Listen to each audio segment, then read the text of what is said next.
Manager है कोई। अब डिस्ट्रिक्ट कलेक्टर को बहुत सारे डिस्ट्रिक्ट मैनेजर कहते, कहीं कहीं तो नाम भी डिस्ट्रिक्ट मैनेजर है, तो मुझको डिविजनल मैनेजर मान लीजिए। फिर टीचर क्या है? Life manager. डॉक्टर नहीं। डॉक्टर आप सांस भरता है, डॉक्टर हेल्थ को देखता है, वो हेल्थ मैनेजर हो सकता है, लाइफ मैनेजर नहीं है। तो जो मैं हूं और जो आपके साथ व्यवहार कर रहा हूं वही टीचर कर रहा है। तो क्या हमारी शिक्षा पद्धति जो आज चल रही है उसमें कहीं से वो लाइफ मैनेजर आ रहा है? सबसे नीचे है। कई सारे लोग, मुझको बताया गया प्रबंधक भी वो जानते हैं टीचर को किस आधार पर वो चुनते हैं। मैं इसमें बहुत ज्यादा आगे नहीं जाऊंगा, मैं सिर्फ आपसे ये कहना चाहता हूं कि जो आज है आपके पास उसको असेस करिए। असेस करते हुए ये सोचिए कि कितना फायदा कितना नुकसान आपको और इस पूरे सोसाइटी को कर रहा है। हम ढेर सारी चीजों के लिए कहते हैं सरकार क्या कर रही है, आप भी पूछेंगे। और बहुत सारे लोग कहते हैं कि कमिश्नर साहब के पास जाओ तो वो तो सारा कुछ समाज को ही बता देते हैं। कौन सी चीज है जिसमें आप सरकार से अपेक्षा करते हैं और समाज उसमें सक्षम नहीं है, और क्यों आप सरकार से अपेक्षा करते हैं? मुझे बात समझ में नहीं आती। सरकार किस बात के लिए? सरकार आपने चुनी, सरकार पॉलिसी बनाने के लिए, आपकी सहूलियत के लिए, नियम कायदे कानून बनाने के लिए, उस तरीके की अनुशासनिक व्यवस्था बनाने के लिए, इंफ्रास्ट्रक्चर क्रिएट करने के लिए, इन सारी चीजों के लिए। आप क्या कहते हैं? और बहुत सारे लोग मेरे पास आते हैं कि मेरे गांव में सफाई व्यवस्था बदहाल पड़ी है। आपके गांव में कितने घर हैं? 3000। सफाई कर्मचारी कितना है? एक। बड़े दिनों से उसने सफाई नहीं की है। एक कर्मचारी, मैं कहता हूं कि काम करो, तुमको ही अपॉइंट कर देता हूं, रोज पूरे गांव के सफाई करके मुझे दिखा देना, और वो भी अब मेरे उनके घर के दरवाजे के भी। किस बात के लिए व्यवस्था है? क्या आप करना चाहते हैं? ठीक यही बात शिक्षा व्यवस्था पे लागू होती है। एम्पायरिकल नॉलेज, इसमें मैं सिर्फ इतना जोड़ना चाहूंगा कि भारतीय परंपरा में लोक परंपरा है जो उपेक्षित रह जाती है। अब क्या है, आप पाठ्यक्रम में क्या पढ़ा रहे हैं, किताबों में क्या पढ़ रहे हैं, जो भी किताबें आ रही, हम किसको सही मानते हैं? इतिहास, इतिहास कहता है कि जिसके प्रमाण मिले वो इतिहासकार कहते हैं। जिस बात के प्रमाण मिले उसको हम दर्ज करेंगे, प्रमाण नहीं मिले तो दर्ज नहीं करेंगे। प्रमाण क्या है? प्रमाण ये है कि या तो लिखा हुआ मिल जाए, या कहीं उसके सबसे ज्यादा लिखे हुए का मोल है। उसके बाद वो कहते हैं या तो कहीं उकेरा हुआ मिल जाए, या किसी कल्चर का कोई हिस्सा मिल जाए, मिलना चाहिए, नहीं मिला तो खत्म। फिर इस हिसाब से आप में से बहुत सारे लोग जिन्होंने पहले का कि बहुत सारी चीजें देखी हैं, जानी हैं, और चाहते हैं कि वो चीज, चलिए छोड़िए, एक उदाहरण दे देता हूं। पहले लोग भुना हुआ चना खाते थे। आज भुना हुआ चना पैकेट में तो उपलब्ध है कहीं, क्या उसका टेस्ट वैसा ही है? तो बहुत सारे लोग जिनको पसंद होगा वो चाहते होंगे कि भाड़ का चना मिल जाए, नहीं मिलेगा। इसका मतलब क्या भाड़ होता ही नहीं था, और क्या भाड़ का चना होता ही नहीं था? आगे 10-20 सालों में आपको नहीं मिलेगा भाड़, एकदम नहीं दिखेगा। और जब आपका भाड़ का भुना चना चाहिए तो चना तो नहीं मिलेगा, वो अलग तरीके से रोस्टेड मिलेगा, रोस्टेड चना मिलेगा। इसका मतलब भाड़ था नहीं और चना था नहीं। क्यों?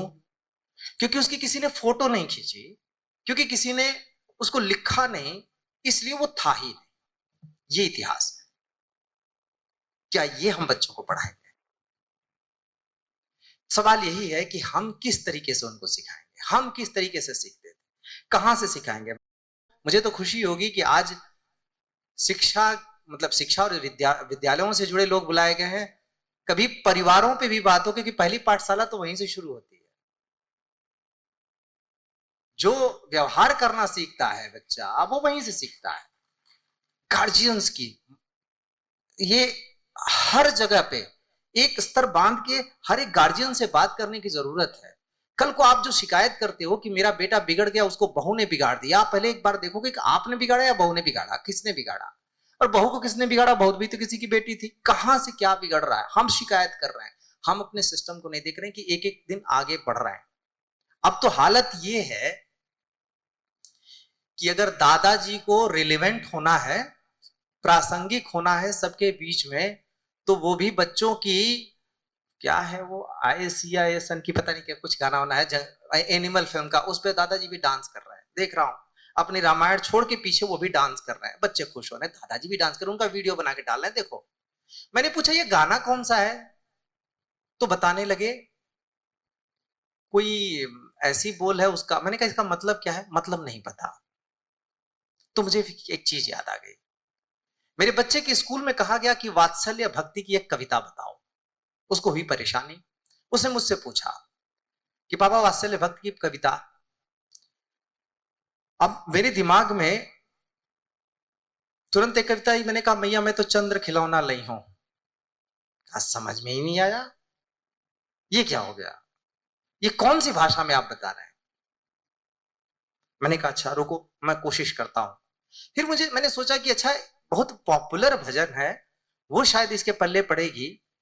तो मैया मोरी मैं नहीं माखन खायो लिख के भेजा, आया उसको बताया, पहले तो ये बताइए कि ये भाषा कौन सी है, मुझे हिंदी में करना है। मैंने कहा बेटा सूरदास की कविता है, हिंदी की ही कविता है।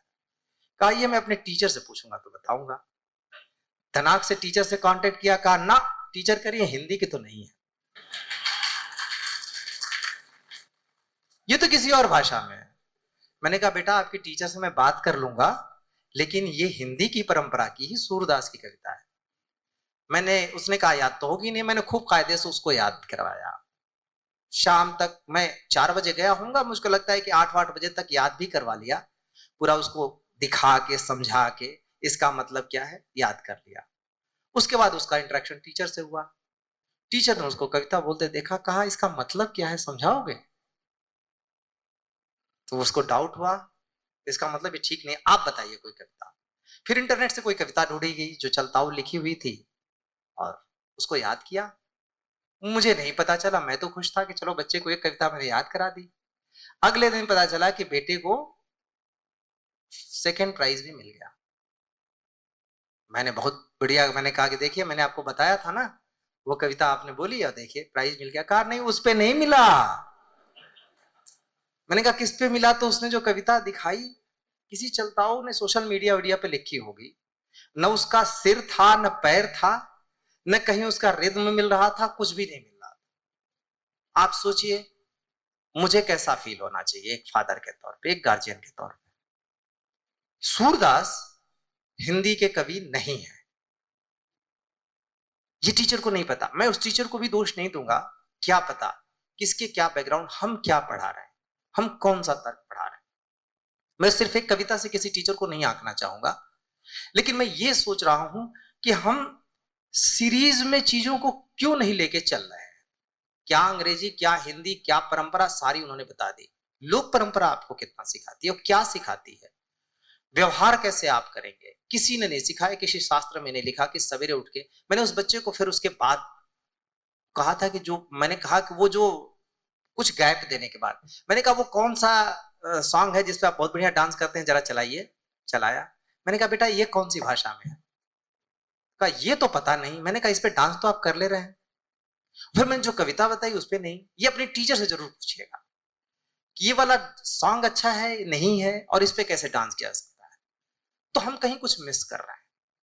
जब हम तैयारी नहीं कर रहे हैं तो हमें इस बात को ध्यान में रखना पड़ेगा कि आप एकदम से सब कुछ मोड़ के घुमा नहीं सकते। आपको थोड़ा सा समझदारी के साथ चलना पड़ेगा। तब भी जब आपको पता है कि वो चीज बहुत ज्यादा नुकसान करती है, ठीक उसी तरह जैसे जब किसी को नशा छुड़ाना हो रिहैब में डालते हैं तो एक तरीका अपनाते हैं। एकाएक सब कुछ मोड़ेंगे ना, आपको वो सबको लगेगा ना, मैं तो, क्योंकि समाज तो वैसे ही देखता है, बेटा जरा अंग्रेजी बोल के सीखा। एक अंग्रेजी में कविता सुना, बच्चा पैदा नहीं हो रहा है उसको मार नर्सरी राइम्स घोल घोल के पिलाई जा रही है। और जब भी कोई आता है, एक तो मेरा बच्चा मोबाइल बहुत अच्छा चला लेता है, खोज के दिखा, और दूसरा नर्सरी राइम्स पहले से चल रही है परंपरा कि नर्सरी राइम्स बहुत अच्छी सुनाता है। हम क्या करते थे, हम तो दादी के यहां सिमट के रात को कहानी सुनते, और वो कहानी हमें इतना कुछ सिखा जाती थी। हर एक चीज, व्यवहार किससे कैसे करना है, क्या समाज की परंपराएं हैं, समाज की क्या क्या चीजें हैं, वो सारी कुछ सिखा जाती थी वो लोग परंपराएं। और मैं आपसे दावे के साथ कह रहा हूं, भारतीय परंपरा की कोई भी लोक कथा, भारतीय परंपरा का कोई भी त्योहार, भारतीय परंपरा की कोई भी आदत इलॉजिकल नहीं। और अगर उसमें कहीं लॉजिक आपको ढूंढने से नहीं मिलता तो उसकी वजह भी बताता हूं। मैंने आपसे कहा श्रुति स्मृति से चीजें चलती थी, फिर क्या हुआ, हमारे यहां लिखने की परंपरा थी नहीं, कभी रही नहीं, जरूरत ही नहीं समझी। तो आपको क्या लगता है जो आप वेद व्यास का राम महाभारत पढ़ते हैं, उन्होंने लिखा? नहीं लिखा, रचा। वाल्मीकि ने रामायण रचा, जिस पर बहुत सारे सवाल लोग उठाते हैं, वेद रचे गए, उपनिषद रचे गए, रचने के बाद बताए गए। फिर इसके बाद लिखने की जब परंपरा आई तो संभवतः चमड़े पे पहली बार आई। चमड़ा हमारे लोगों ने छुआ नहीं, कह नहीं लिखेंगे। जब पत्ता आएगा, पत्ते पर उन्होंने लिखना शुरू किया। पहली परंपरा हमारे यहां संभवतः पत्ते पे हुई। पत्ता सूख गया, खत्म हो गया, उसको प्रिजर्व करने के तरीके बाद में डेवलप हुए, फिर धीरे धीरे हम आए कागज पे। तो संभवतः रचने के बहुत बाद लिखे गए होंगे, ये लिखी गई होंगी ये चीजें। तो वेदव्यास ने नहीं लिखा, लिखा किसने? उनकी कई जनरेशंस बाद किसी ने लिखा। अब वो कुछ भूल गया तो अभी मैं आपको बहुत सारी चीजें बता रहा हूं, अभी आप बाहर जाके भूल जाएंगे। मैं तो खाली 5 सेंटेंस बताऊं कि हु बहू बता देना, आप नहीं बता पाएंगे। तो हम कैसे उम्मीद करते हैं कि पूरी की पूरी ऐसी की ऐसे लिख गई होगी? निश्चित रूप से गैप आया होगा। गैप आया होगा तो लिखने वाले ने अपने तर्क से उसको ढूंढा होगा, और जहां तर्क भी नहीं मिला होगा वहां चमत्कार का सहारा लिया। हमारे यहां चमत्कार नहीं है। इस हिंदुस्तानी परंपरा में, भारतीय परंपरा में चमत्कार नहीं है, तर्क है, और सिर्फ तर्क है। और जहां भी आप कहेंगे, जब भी आप कहेंगे, मैं उस चीज को प्रमाणिक तौर पे बता सकता हूं कि सिर्फ तर्क है। और जहां पे तर्क नहीं है, जहां पे आपको वैज्ञानिक तौर से चीजें नहीं मिलती, वो इस परंपरा का हिस्सा नहीं है, या तो किसी के दिमाग की उपज है या बाहर से आई चीजों के वशीभूत है। अब ये अपने बच्चों को हम कैसे समझाएंगे, कैसे सिखाएंगे? तो इसकी शुरुआत तो परिवार से होगी। परिवार बेसिक्स सिखाएगा कि मेरे यहां मेरे फादर के आने पर अगर सारे लोग खड़े नहीं हुए तो इसे असभ्यता माना जाता है। मेरे यहां किसी, मेरे यहां मतलब अगर कह रहा हूं तो सारे लोगों के यहां माना जाता होगा, मेरे यहां किसी महिला से ऊंची आवाज में अभद्रता से बात करना बहुत ही बुरा माना जाता है। यहां तक कि अपनी पत्नी से भी अगर लड़ाई हो रही हो तो आप बाहर लड़ते लड़ते नहीं आ सकते। अगर सुनाई दे गया तो 4 सवाल होंगे, चाहे जितनी भी आपकी एज हो गई हो। आज भी मेरे फादर के रहने पर मैं निर्णय नहीं ले सकता। अगर वो बैठे हैं तो निर्णय एक्चुअली में मेरा ही होता है, पर मुझे उनसे एंडोर्स कराना जरूरी होता है, जो भी घर के निर्णय। ये परंपरा नहीं, इसी परंपरा जोड़ती है, लेकिन मशवरा सभी से किया जाता है। ये परंपरा है, यही लोकतांत्रिक व्यवस्था को आगे चल के जोड़ती है, जो हमारे महाजनपदों में और कई सारी जगहों पे था। तब जब लोग जंगिए में घूम रहे थे, हमने वो चीजें रची जो उनको सोच भी नहीं सकते थे। वो जीन्स पहन के घूम रहे थे, मजदूरी कर रहे थे, तब यहाँ पे बहुत सारी चीजें रची जा रही थी। पर हम उस चक्कर में आ गए जहां पर क्या होता है कि एक चीज होती है फैशन। तो अब क्या है, इस समय सबसे ज्यादा लोगों को प्रभावित क्या कर रहा है? सिनेमा। सिनेमा ने आके बताया ऐसे ऐसे करना है, सब लोग ऐसे ऐसे करने लगे। हम भी जाके देख रहे हैं, हम भी अप्रिशिएट कर रहे हैं। यहां तक कि अब तो पता नहीं आप लोग कैसे अपने बच्चों को डील करते हैं। कोई भी सिनेमा, अगर कोई नई मूवी अगर रिलीज होती है, मैं एकाएक जाके नहीं देख सकता अपने बच्चों के साथ। पता नहीं उसमें कब क्या आ जाए, मैं एम्बेरस हो जाऊंगा अपने बच्चे के साथ बैठे हुए। तो जब तक उसको मैं पूरा रिव्यू ना देख लूं एक एक चीज की, या तो कहीं से मैं देख लूं फिर उसको दिखाने जाऊंगा। अब उस सिनेमा ने क्या किया, एक किसी सिनेमा या किताब में ही मैंने पढ़ी थी कि एक व्यक्ति को समझा रहा था फिल्म मेकर कि अगर तुम सिनेमा में चले आए तो जो तुम चाहते हो लोग वो देखेंगे, जो तुम दिखाना चाहते हो, जैसे दिखाना चाहते हो। एक ऐसा मीडियम है जो दिमाग को बिना हिलाए छोड़ता नहीं है। आज वो काम सोशल मीडिया कर रहा है, आज वो काम एआई कर रहा है। वो कहता है कि किसी भी चीज का कि जो तुम्हारी सोच है लोग उस सोच से जुड़ेंगे, उस सोच को लोगों को हैमर करोगे। अब होता क्या है, कोई एक सी चीज उठाई हमने सोसाइटी की, आप देखेंगे सिनेमा क्या करता है, पेक्यूलियर चीजें उठाता है। जब मैं पत्रकारिता के क्लास में होता था तो कहा जाता था हमको बेसिक कि अगर कोई कुत्ता आदमी को काटे तो वो खबर नहीं है, अगर आदमी कुत्ते को काट ले तो खबर है। पेक्युलरिटी सिनेमा क्या दिखाता है, जो उसको खास लगती है, खास क्या है, जो अलग है वो दिखाता है। फिर वो लगातार जब दिखाता है तो वो नॉर्मल हो जाता है। नंगई अब नॉर्मल हो गई है क्योंकि सिनेमा दिखा रहा है। अब आप बच्चे को कैसे बचाएंगे? सिर्फ एक जगह शिक्षा नहीं, पूरा परिवेश को हमें कंट्रोल करने की जरूरत है। पर वो कंट्रोल दबा के आप नहीं कर सकते। प्राकृतिक तरीके से, तार्किक तरीके से तो कर सकते हैं। शुरुआत कहीं से तो कहीं होगी। यहां पे भी शुरुआत हो रही है। मैं हमेशा जोर देता हूं, मैंने कई बार कहा, हम लोग आज भी वो उतना ही कारगर है। अगर आप अपने बच्चे के हाथ, आप ये आपके ऊपर तय करता है कि आप अपने बच्चे के हाथ में क्या पकड़ा रहे हैं। अगर मोबाइल फोन पकड़ाएंगे तो एक ही बार में सारी दुनिया वो देखने लगता है। चाहे वो आप उसको कोई कार्टून ही पकड़ा के गए हो, आगे वो बढ़ेगा जरूर, आज नहीं तो कल। हमें क्या पकड़ाया जाता था? मिट्टी। उस मिट्टी से हम खिलौने बनाते थे।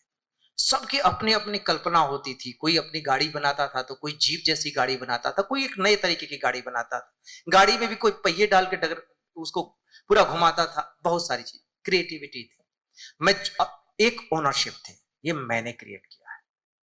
मैंने आंगनबाड़ी में कहा आप यहां से शुरू करो। मैं लंबे समय से कहता हाँ, बच्चों के हाथ में मिट्टी पकड़ाओ। और उसके बाद क्यों मिट्टी पकड़ाओ?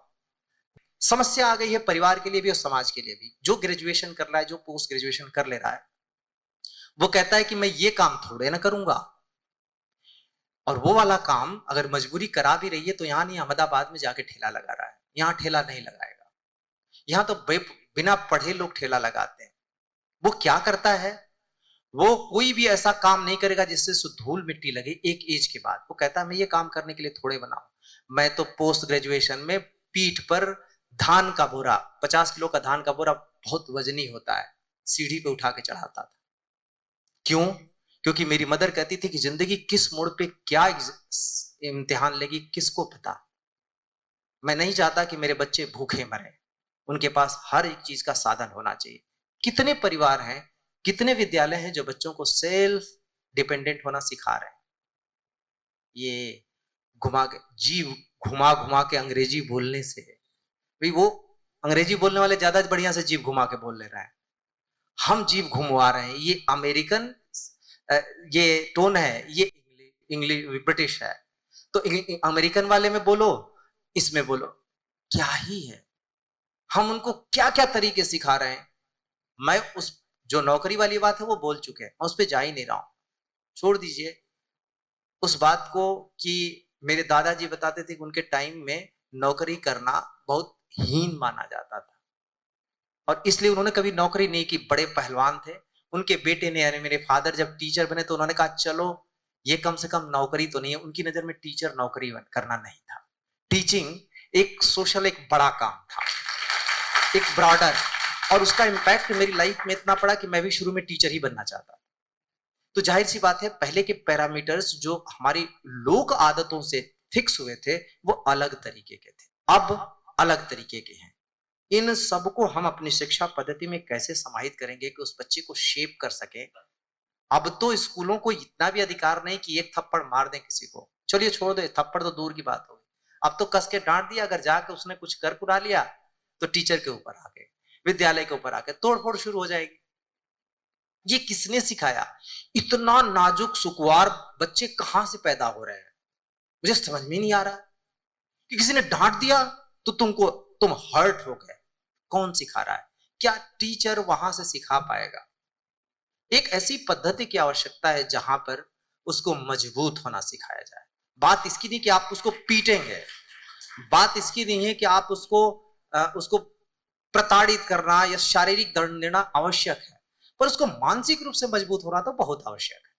वो मानसिक रूप से मजबूत कब होगा? जब स्ट्रेनस चीज में नहीं जाएगा। और ये फिर मैं वैज्ञानिक बात कर रहा हूं भाई। मैं अगर अपने साथ काम करने वाले को जिम में भेजूं कि बेटा जा 2 घंटे मेहनत करके आना, और फिर 15 दिन बाद अपनी बॉडी दिखाऊं, बनी कि नहीं बनी? यही तो बच्चों के साथ हो रहा है। माँ बाप लदे पड़े हैं उनका होमवर्क करने में। माँ बाप लदे पड़े। एक मैंने पहले स्कूल में भी कहा था, स्कूल्स क्या करते हैं, कहते हैं प्रोजेक्ट देते हैं बच्चों को, तो कहते हैं कि ये प्रोजेक्ट करके ले आओ, जिसका प्रोजेक्ट सबसे अच्छा होगा उसको हम फर्स्ट प्राइज देंगे। कैसा प्रोजेक्ट चुनते हैं, जिसमें खूब पैसा लगाओ, बढ़िया वाला। मेरा बच्चा आया, मैंने किसी को बुलाया एक्सपर्ट को, बहुत बढ़िया प्रोजेक्ट बना दिया, खूब खाली बटन दबाते घिर घिर चल रहा है, बस हो गया। वो ये नहीं देखते कि ओरिजिनलिटी, आइडियाज कहां पे। तो मैंने एक सजेशन दिया था कि कभी मैंने सारे स्कूलों को ये सजेशन दिया था कि प्लीज ऐसे अगर ये सब कंपटीशन आप करवाते हैं तो आइडियाज चुनिए कि आइडियाज कहां है, और ओरिजिनलिटी चुनिए, ओरिजिनलिटी है कि नहीं है। प्रॉब्लम ये है कि सिर्फ टीचरों के लगने से कुछ नहीं होगा, हमें बड़ा कन्विंस करना है अभिभावकों को भी। वरना क्या है, स्कूल हम एक खोलेंगे, एक बोर्ड हम खोलेंगे, पता चलेगा बैठ के सोच रहे हैं आज प्राच्य विद्या सिखाने के लिए कोई विद्यार्थी आएगा, कोई आ ही नहीं रहा। टीचर करे उसमें तो पता नहीं क्या क्या चीजें सिखाते हैं, उसको पोंगा पंडित बना के रख देंगे। धारणा पूरी तरह से गलत दिशा में मुड़ चुकी है। एक दिन में नहीं हुआ है, खूब हैमर हो के हुआ। और आज भी वीकेंड में या 10 दिन 20 दिन बाद मूवी देखने जाएगा बच्चा, उसमें कहीं दिखाता है क्या ये मूवी में? मूवी में तो धनी बच्चों की वो क्या है, वो फ्लाइट्स दिखाई जाती है, वो महंगी कारें दिखाई जाती हैं, वो एक और चीज है, हर दूसरा या तीसरा गाना दारू पीना कितना अच्छा है ये सिखाता है। कहां से सीखेगा वो? 4 बोतल वोदका पता नहीं। मैं एक दिन गाड़ी में था, मैंने गाना आया तो मैंने बदल दिया, तो मेरा बेटा कह रहा है ये किसने बदला? मैंने कहा मैंने बदला, तुम्हारे बाप ने। मुझे नहीं उसको सिखाना है, लेकिन सिखा रहा है, चलता वही है। जितनी नंगई वाले फूहड़ गाने हैं सबकी जुबान पे। फिर वही बात, पेक्युलरिटी, पेक्युलरिटी है उसमें, वो थोड़ी अजीब लग रहा है, अजीब लग रहा है इसलिए, और चलताऊ लग रहा है, बस इसलिए चाहिए वो। हम सोचिए पार्टी का मतलब क्या है, आओ चलो पार्टी करते हैं, दारू पीना, सिंपल है। पार्टी का मतलब और कुछ नहीं हो सकता। वो इंग्लिश वर्ड है, इंग्लिश वर्ड है, तो ऑब्वियसली जो हम लोग यहाँ पे पार्टी करते हैं, और पार्टी का मतलब आप लोग जानते हैं कि चलो पार्टी करते हैं का मतलब दारू पीना। वो किसी के घर पार्टी हो रही है, उसका बच्चा देख रहा है, तो उसी माहौल में तो आगे बढ़ेगा। तो उसको कहां से आप सिखाएंगे कि बेटा शराब पीना बुरी बात है? मैं सिर्फ आपसे यही कहूंगा, एम्पायरिकल साइंस एक चीज होती है, व्यवहार विज्ञान, ये तार्किक होता है। ये ये कहता है कि आपका आपका हित अगर किसी चीज हो रहा है जिसमें किसी का नुकसान नहीं हो रहा है, कोई चीज डैमेज आप नहीं कर रहे, किसी का मतलब जैसे उन्होंने कहा वसुधैव कुटुंबकम, किसी का डैमेज नहीं हो रहा है, तो ये जायज है और ये तार्किक है, यही होना चाहिए। हम उस दिशा में एक कदम बढ़ाएं। लास्टली फिर रिपीटेड एग्जाम्पल दे रहा हूं, रिपीटेड एग्जाम्पल दसियों बार दे चुका कई लोगों के साथ, फिर से मैं कहूंगा, परंपरा वो है, हम भारत में कोई समस्या पनपी है ना, तो वो बाहर से नहीं दूर होगी। एक बात ध्यान रखिएगा, कोई समस्या आती है आप देखिएगा कहां से आई, आपके समाज से आई। आपके समाज से आने वाली समस्या का समाधान आप बाहर से ढूंढ के ले आएंगे। मशीनें आ रही हैं, क्या समाधान कर दे रही हैं? जहां से समस्या उपजी है वहीं पे वो जाके सॉल्व होगी। तो वो कहां से होगी? जड़ से होगी। जड़ आप करने चले हैं तो फिर नींव दिखती नहीं है। अगर आप ये उम्मीद करेंगे कि नींव दिखेगी और फिर उसी परंपरा से, मैंने अभी हाल ही में एग्जाम्पल दिया, फिर आपको दूंगा, इसी परंपरा में जो लोग पूजा पाठ करवाते हैं, कथा वगैरह करवाते होंगे, या उसमें बैठे होंगे, या उन्होंने देखा होगा किसी का गृह प्रवेश या कुछ भी, तो पंडित जी आते हैं, सबसे पहले किसकी पूजा करते हैं? क्यों करते हैं? गणेश जी जीत गए थे कार्तिकेय जी से, है ना, कंपटीशन जीत गए, तो फिर उनको वरदान मिला कि प्रथम पूज्य तुम हो गए। यानी देवता हमारे और भगवान भी आपस में कंपटीशन कर रहे हैं, और उनके माँ बाप उनसे कंपटीशन करवा रहे हैं, और फिर उन्होंने माँ बाप को घेर लिया, तो बस वो जीत गए। ये एक कथानक है, एक दृष्टांत है समझाने के लिए। क्या माँ बाप का आदर करना बहुत अच्छी चीज है, जो माँ बाप का आदर करता है वो श्रेष्ठ होता है, पर क्या इसी वजह से गणेश की पूजा करते हैं? नहीं, हम इसलिए पूजा करते हैं, फिर से मैं विज्ञान लेके आऊंगा। हमारी परंपरा, जो भारतीय परंपरा है, वो सबसे पहली प्राथमिकता अगली जनरेशन को देती है, पीढ़ी आगे वाली। जब भी आप पूजा करते हैं तो जिन्होंने देखा होगा, पंडित जी कहते हाथ में कुशा लीजिए, दूर्वा लीजिए, दूब, अन्न अन्न का हिस्सा लीजिए, धातु लीजिए, और फिर वो एक लकड़ी क्या होती है, वो सारा कुछ लेके आपसे संकल्प कराते हैं। क्या हम पूजा करेंगे? एक्चुअली में वो संकल्प इस बात का होता है कि जो मैं करने जा रहा हूं, यानी जो हमारी परंपरा है, मैं इसको अक्षुण्ण रखूंगा। मैं अगली जनरेशन का कोई भी हिस्सा खुद नहीं छीनूंगा आज की डेट में, जो उसके हिस्से का। और उसके हिस्से का क्या है? जो हमें हिस्से में मिला, जो हमारी परंपरा से मिला है, हवा पानी जो भी है, मैं उसके हिस्से का नहीं छीनूंगा, ये मैं संकल्प करता हूं। गणेश की पूजा प्रथम इसलिए होती है क्योंकि आप उसके उसके वैज्ञानिक कारण है, अगली जनरेशन का हक है जिस चीज पे आप उससे नहीं छीन सकते। ठीक उसी तरह जैसे कोई भी बाप अगर उसके पास एक कमरा है तो अपने बच्चे को चाहेगा, एक कमरे का घर, तो चाहेगा कि बच्चों को दो दो तीन तीन कमरे का घर दे। इसी तरह आपके की उसका उत्तरदायित्व है कि आप अगली जनरेशन को करें। उसके बाद किसकी पूजा करते हैं? गौरी, मां पार्वती, जिनको कहते हैं कि उन्होंने गणेश को कैसे गढ़ा? स्किन, कहते उबटन लगा के और उससे गढ़ दिया गणेश को। याद रहे, म्यूटेशन किया था। आज म्यूटेशन पे साइंस शोध कर रहा है कि क्या म्यूटेट करके शरीर के दो अंगों को म्यूटेट करके किया जा सकता है। पशुओं में कुछ प्रयोग सफल भी हुए हैं, कई सारे जीव म्यूटेट करते हैं। गणेश सभी जीवों का प्रतिनिधित्व करते हैं, ये आपको याद रहे, क्योंकि उनका सिर हाथी का है, स्थूल काया है।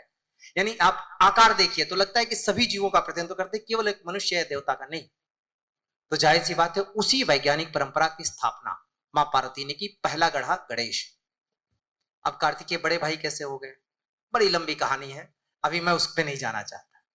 फिर आए ओम से मूर्त रूप लेते हुए ईश्वर करते हैं, ईश्वर से ने जब मूर्त रूप धारण किया तो शिव पार्वती के रूप में, यानी शिव। शिव क्या है? मैं पहले भी मैं स्टार्ट करना चाहता हूं क्योंकि मेरे पास भी समय नहीं है। भगवान विष्णु के कितने अवतार हैं जो लोग जानते हैं? 24? 10 अवतार। भगवान शंकर के कितने अवतार हैं? नहीं है, भगवान शंकर के अवतार नहीं होते हैं, उनके अंश हुआ करते हैं। इसीलिए हम मानते हैं कि जब ईश्वर ने मूर्त रूप धारण किया तो शिव के रूप में आए। प्रकृति पुरुष जब दोनों मिले तो सृष्टि आगे बढ़ी। विज्ञान क्या कहता है? प्रकृति और पुरुष के मेल से ही, मतलब मेल फीमेल युग्मक जब बनेगा तो सृष्टि आगे बढ़ेगी। हमने बहुत पहले इस बात को कहा, लेकिन उसमें माता को इंपॉर्टेंट माना। आज विज्ञान कह रहा है कुछ समय पहले से, वंश वृद्धि के लिए महिला मतलब माता ज्यादा जिम्मेदार होती है, जीन को वो कैरी करती है, जेनेटिक गुण ज्यादा माता की तरफ से आते हैं। आज विज्ञान कह रहा है, हमने बहुत पहले कहा, हमारे शास्त्रों परंपरा, लोक परंपरा ने कहा उन दोनों के युग्मक से गणेश पैदा होते हैं। यह वैज्ञानिक परंपरा है। और उसके बाद हम पूजा करते हैं वसुधारा मां लक्ष्मी की। वो क्या है? अन्नदायिनी। तो आपको रिसोर्सेज जितने सारे हैं उनसे मिलते हैं। और फिर आप कलश की पूजा करते हैं, कलश जिसमें पानी जल, कहते क्षिति जल पाओ गगन से गिरा, सबके मिट्टी भी है, सब कुछ है उसका हिस्सा, यानी हमारे चारों तरफ की चीजें। ये सारे प्रतीक है उन चीजों का जो आपके जीवन में आवश्यक है। क्या किसी बच्चे को हम इस बात को समझा पाएंगे किस तरीके से, और इस समाज को समझा पाएंगे कि बच्चे का ये जानना बहुत जरूरी है कि हर एक चीज वैज्ञानिक है।